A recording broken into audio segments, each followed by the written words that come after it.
E, gente, no dia de ontem, ainda falando sobre o Dória, uma coisa assim muito preocupante mesmo e que deveríamos prestar atenção é o seguinte: vocês devem lembrar, no período lá, sob a aprovação do produto aí que o Butantan vem produzindo, você sabe, do imunizante, a Anvisa liberou, mas falou: ó, a gente está liberando visto a situação do mundo, a situação do país, mas não temos ainda todos os dados. Precisamos dos dados completos, sabe, dos testes.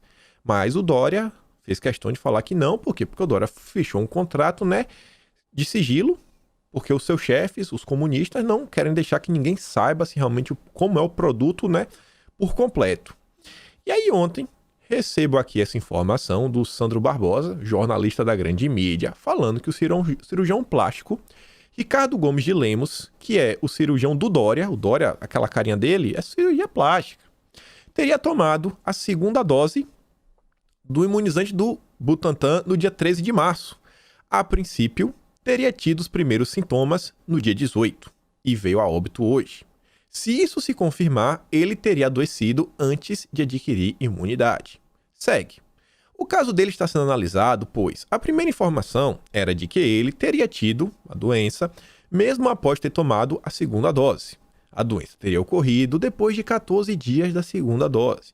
A análise é importante para saber se ele estava ou não imunizado. Se o médico pegou 5 dias após a segunda dose, ele estão falando aí que estaria contaminado num período que ele não estava imunizado. Mas, se ele se contaminou depois de 14 dias após a segunda dose, o caso precisa ser seriamente analisado. Agora, com certeza, a boa vontade do Dória não vai ser para que isso aconteça. Inclusive, tem uma matéria que saiu no Estadão relacionada a isso, mas falando no Chile, mesmo produto, que diz, ó, os imunizados com o mesmo produto têm anticorpos contra a questão, mas em baixa quantidade.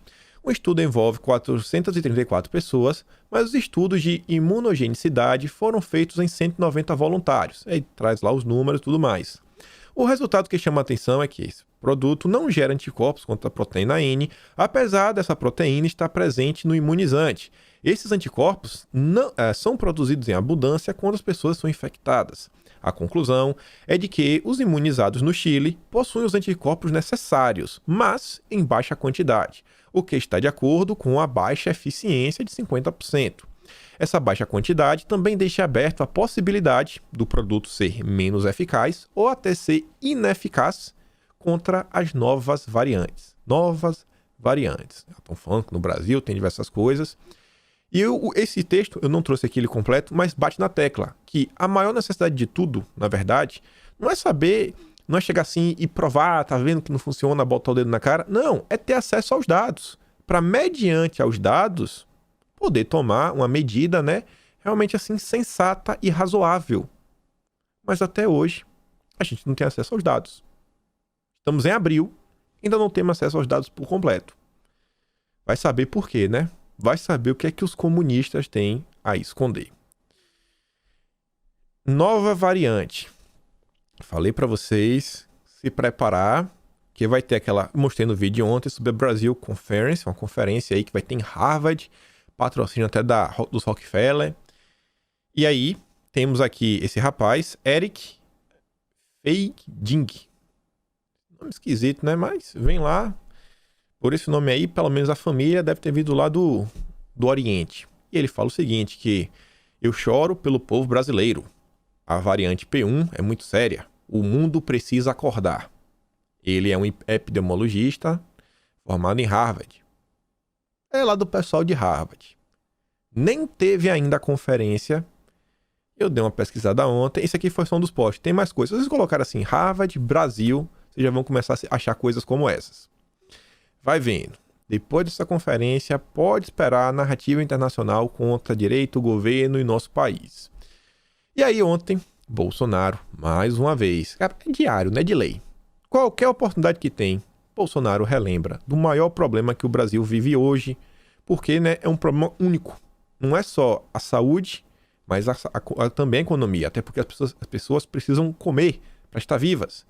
E para comer, você tem que ter dinheiro. Para você ter dinheiro, em geral, você tem que trabalhar. E aí, Bolsonaro compartilha a matéria que diz, desemprego e fome avançam na pandemia e mostram que Bolsonaro estava certo. E Bolsonaro diz, alerta feito em maio de 2020. Consequências do fecha tudo e a infrutífera busca de diálogo por parte do presidente, mostrando que por o tempo todo eu tento conversar, tento alertar, mas ninguém quer ouvir. Todo mundo quer tomar suas medidas de qualquer jeito e coloca o Brasil no buraco. Óbvio, isso é de propósito, a gente sabe disso. Aí o UOL, que é do Grupo Folha, já tratou de distorcer a fala do presidente. Por causa daquele tweet. Um tweet gerou uma matéria gigante, que ele já começou a colocar um monte de coisa no meio.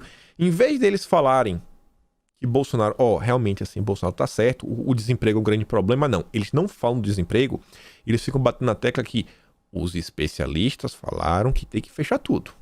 Os especialistas falaram, é um consenso mundial, tem que fechar tudo, tem que fechar tudo, tem que fechar tudo.